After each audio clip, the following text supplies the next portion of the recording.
નમસ્કાર.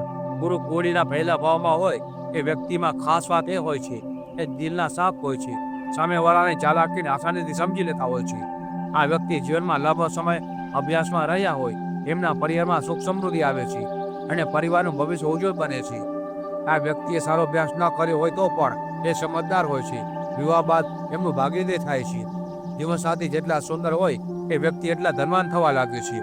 એ વ્યક્તિના જીવનસાથી ભાગીદાર કરનાર સાબિત થાય છે. ઉંમર વધવાની સાથે એ લોકો માટે સારા માર્ગદર્શક બની જાય છે. કોળીમાં કોઈ પણ ભાવમાં એકલા બેસો ગ્રહનો ફળાદેશ ક્યારે ન કરવો, કારણ કે એ ગ્રહણની સામેના ભાવ પર અને સામેના ગ્રહ પર દ્રષ્ટિને કારણે એમના દ્વારા મળતા ફળમાં બદલાવ જોવા મળે છે. જેમ કે પહેલા ભાવમાં મેષેર ગુરુની દ્રષ્ટિ 7મા ભાવ પર પડે તો 7મા ભાવમાં કોઈ ગ્રહ છે તો ગુરુ જાગ્રત અવસ્થામાં હોય છે. આ જાતક વિદ્યાભ્યાસ બાદ વિદ્વાન હોય છે. આ વ્યક્તિ પ્રસિદ્ધ ન હોય તો પણ એમની પાસે નાની મોટી કોઈ પણ ડિગ્રી હોય છે. વ્યક્તિની કોળીમાં શનિ શુભ અવસ્થામાં હોય તો જ આ વ્યક્તિ એમના જ્ઞાનનો સદુપયોગ કરી શકે છે, જેને લીધે એ વ્યક્તિ જીવનમાં ધનવાન બને છે.